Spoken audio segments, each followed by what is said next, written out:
What's the most insane instant karma you've ever witnessed? Story 1. This happened years ago, but I still think about it whenever somebody says, "Crime doesn't pay." An old lady in my neighborhood used to walk this tiny, crusty little dog every morning. Sweet lady, moved at approximately the speed of continental drift. One day, some dirtbag runs up behind her, snatches her purse, and takes off sprinting like he just robbed Fort Knox. Everybody starts freaking out, obviously, while this guy disappears around the corner, clutching the bag like he scored the jackpot. Except, here's the thing. It wasn't her purse, it was the dog poop bag purse. See?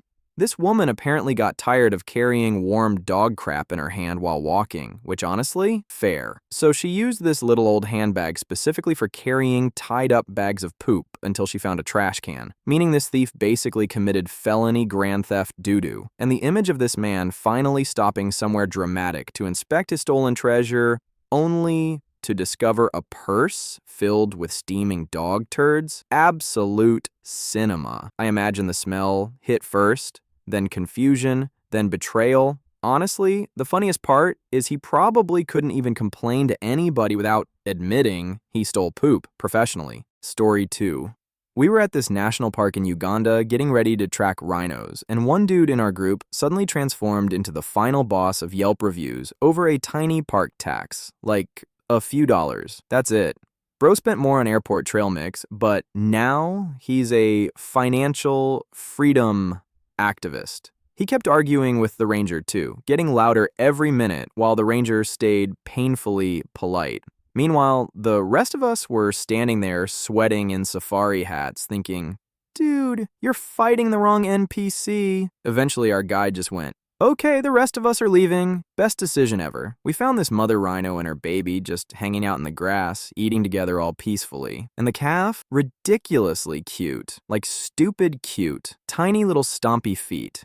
Ears twitching. I almost cried, and I'm emotionally unavailable on a molecular level. We got a full 20 minutes watching them before they laid down in the tall grass. Then, Bargain Bin Indiana Jones finally arrives. Too late. All you could see was the mom's ears sticking out of the grass.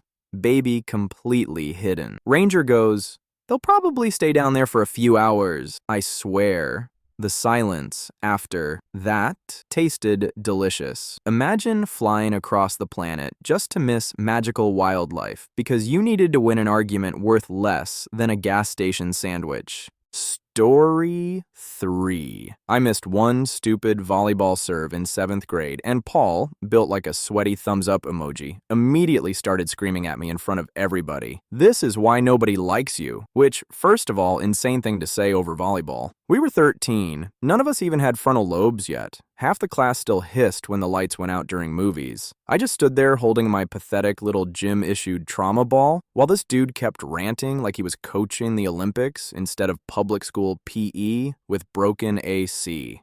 Then Destiny clocked in. Out of nowhere, John, the human embodiment of bad decisions, booted another volleyball across the gym. Not even at Paul. Just chaos for fun. That ball smacked Paul directly in the mouth mid-sentence. Like cinematic timing, universe-level comedic editing, blood instantly. Tooth gone, full shocked Pikachu face.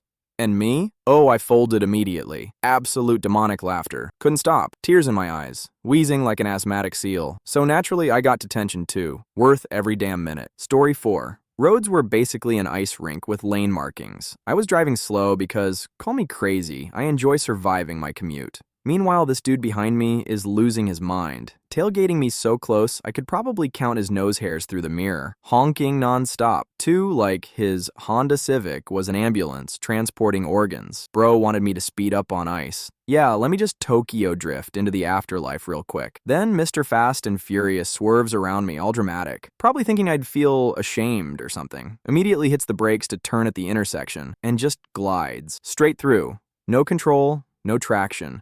Just pure, helpless sled energy. Smash. Right into a pole. I sat there for half a second in complete spiritual satisfaction, like my soul got a warm cup of tea. Then I slowly made my turn, rolled my window down, looked directly at him, gripping the wheel in horror, and hit him with the fattest Nelson from Simpsons. Ha ha. Petty? Absolutely. But if karma had a sound effect, that was it. Story 5. I was near the back of this packed domestic flight, barely awake, knees destroyed, smelling recycled air, and somebody's aggressive airport tuna sandwich. The second. The seatbelt sign turned off. This guy behind me absolutely launched himself up the aisle like the winner gets immunity or something. Dude was speedwalking with purpose too. Backpack swinging, elbows out, pure, my time matters more than yours energy. Meanwhile, everyone else was still blinking awake and grabbing bags from the overhead bins like normal humans. He made it maybe halfway up the plane before traffic locked him in place. Just trapped there, awkwardly breathing down strangers' necks for 5 solid minutes. Honestly, already embarrassing. Then the flight attendant casually goes, "We'll also be deplaning from the rear door today." I swear the entire back section collectively experienced joy at the exact same moment. People behind me started filing out immediately while Captain Efficiency whipped around like a confused meerkat stuck in bad DLC pathfinding. Dude went from almost first off the plane to dead last because he couldn't emotionally handle sitting still for 30 extra seconds. I walked past him trying so hard not to laugh. Failed miserably. Story 6. I was at this little league game, trying to peacefully exist, eating stale popcorn that tasted like drywall, when one dad started going full military drill sergeant on his kid. Poor little dude couldn't have been older than 9. "Get your head out of your ass and pay attention." Like, damn, Kevin, it's T-ball, not Navy SEAL selection. The kid looked 2 seconds away from evaporating from embarrassment, while this dad kept pacing near the fence, acting like he personally discovered baseball. Meanwhile, every other parent was doing that awkward silent stare thing, pretending not to listen while absolutely listening. Then karma descended from the heavens at Mach speed. This man turns around mid-rant, still yelling about awareness and focus, and walks directly into a light pole. Not bumps into it, collides with it. Full metallic thunk. Dude hit the ground instantly, flat on his ass, hat flying off like a cartoon character getting hit by a frying pan. The whole field went dead silent for half a second because everybody's brain needed time to process the poetry of what just happened. Then somewhere behind me, a mom snorted so violently she almost choked. I had to fake a coughing fit because there was no way I was surviving that moment with dignity. Story 7. I was downtown watching this flock of pigeons peacefully committing their usual crimes against discarded bread when this random guy comes stomping through like he's defending the city from airborne terrorism. Dude takes one look at the birds and just snaps for no reason. Ugh, filthy things. Then he straight up kicks at them, not even close enough to hit one either, which somehow made it more embarrassing. Just grown man karate moves against sidewalk chickens while people tried not to stare. I remember thinking, wow, imagine having beef with creatures whose entire daily schedule is find French fry. The pigeons explode into the air all dramatic, feathers everywhere, and for one glorious second, the universe lined everything up perfectly. Splat. A bird absolutely nuked this man from above. Direct hit, top of the head, like a divine airstrike.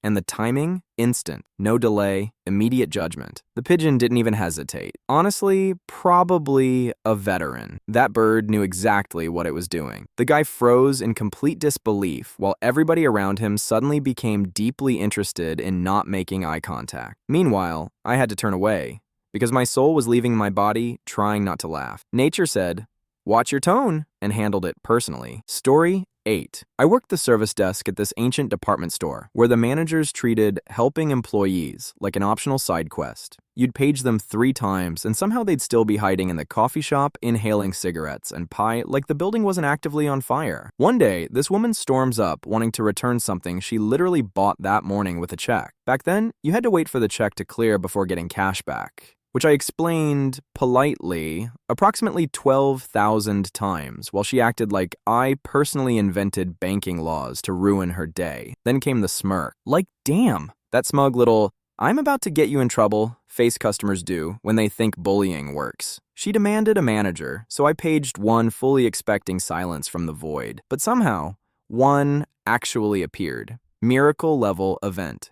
He listens for 10 seconds, tells her to wait, disappears into the office, then comes back holding her original check, hands it right to her. "Here, since the transaction's canceled." I swear, her face blue screen, completely rebooted. No cash, no victory, just her own damn check and public humiliation. I nearly bit through my tongue, trying not to laugh directly in her face. Retail workers don't get many happy moments. That one fed me for years. Story 9. 2 weeks ago, I was doing the chaotic morning school drop-off routine, aka surviving a live-action traffic migraine, with my disabled kid in the car. And of course, the disabled spot was taken by some guy with absolutely zero placard hanging up. Just raw confidence and entitlement parked crooked between the lines. Normally I keep my mouth shut because I'm tired and society is exhausting, but that spot actually matters for us. Like genuinely matters. So I rolled my window down and said super calmly, "Hey, please don't use the disabled spot if you don't have a placard. I have a disabled child and we need it." I was fully prepared for the usual defensive garbage. You know, the fake outrage, the "I'll only be a minute"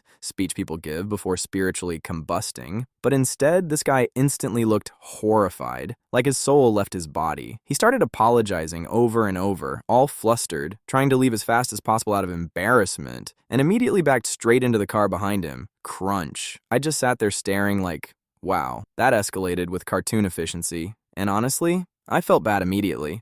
Dude looked like he wanted the earth to swallow him whole. Karma got there before I even finished the sentence. Story 10. I was standing in line at this store watching a guy absolutely unload on this cashier for no reason. And I mean 0 reason. Dude was acting like this poor teenager personally ruined the economy because an expired coupon didn't work. The cashier kept doing that dead-eyed retail survival nod too. You know the one. The "I am mentally floating above my body while you scream about yogurt prices" expression. Meanwhile, this guy just keeps going. Loud sighs, condescending little laughs, whole performance. Acting superior while buying frozen burritos and dandruff shampoo. Humbling stuff. Then Karma quietly clocked in.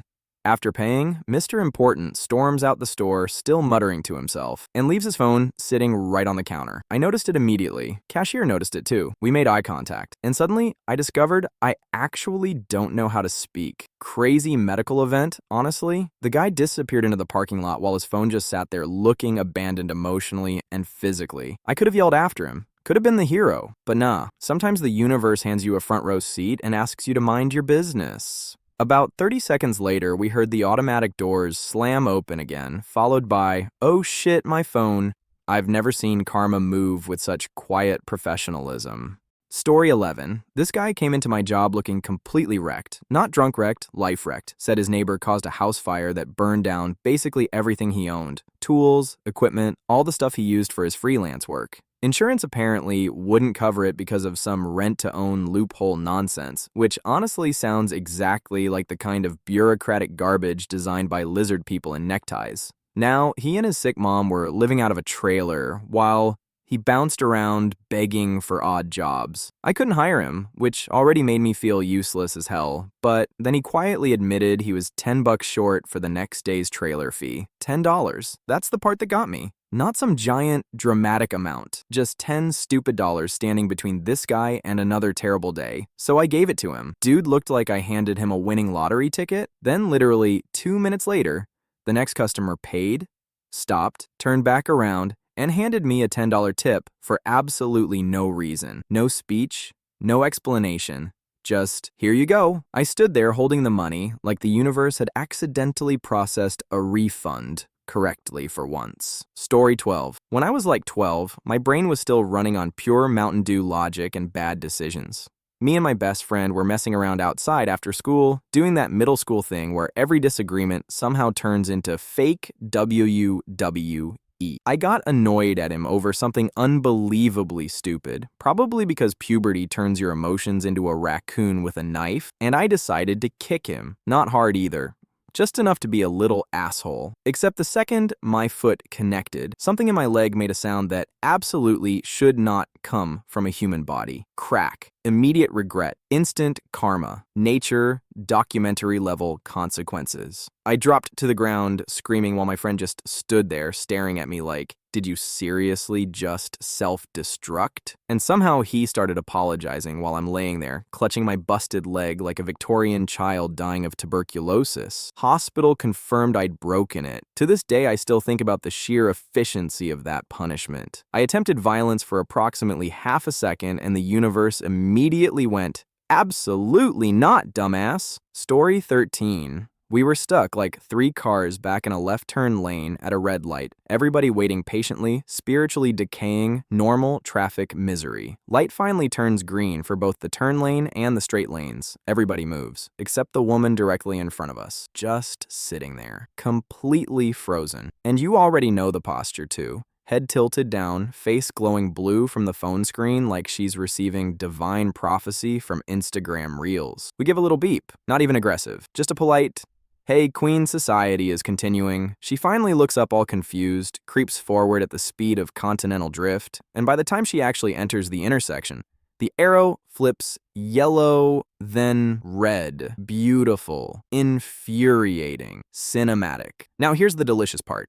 There was a sheriff's deputy driving right beside us in the straight lane the entire time, front row seat to the stupidity showcase. The second she runs that red, he casually turns left behind her, lights explode on, pulls her over immediately, instantly, like God himself submitted dashcam footage. By the time our lane got the next green light, she was already parked on the shoulder getting handed consequences in paper form, while still probably clutching the phone that caused it. I'm not proud of how hard I laughed. Actually, no, that's a lie. I'm very proud. Story 14. We'd been on one of those all-you-can-drink day trips where everybody starts the morning classy and ends it speaking fluent nonsense with one shoe missing. By sunset, the boat, or bus. Honestly, my memory had the structural integrity of wet cardboard at that point. Smelled like sunscreen, beer, and terrible decisions. A couple of my friends suddenly dropped to their hands and knees on the sidewalk, absolutely dying. Full exorcism-level puking. One guy looked like he was trying to cough up his own skeleton. And me? Oh, I became unbearable immediately. Pointing at them, belly laughing, talking insane amounts of trash. Brew, look at you pathetic little sea creatures. Huge mistake. Because halfway through laughing, my stomach did that tiny little warning flip. You know the one. The internal Windows shutdown noise. I tried to power through it. Dangerous confidence. Then boom, instant nausea tsunami. 30 seconds later, I'm down on all fours right beside them, vomiting into a bush while they are now crying, laughing at me. Honestly deserved. The universe saw my smugness and immediately hit me with the Uno reverse card from hell. We all ended up sitting on the curb afterward, looking spiritually evacuated and giggling like idiots. That's friendship, honestly. Public humiliation with matching hangovers. Appreciate you hanging out and losing faith in humanity with us today. Drop your wildest instant karma story below, like the video, and subscribe for more chaotic, real-life internet madness every week.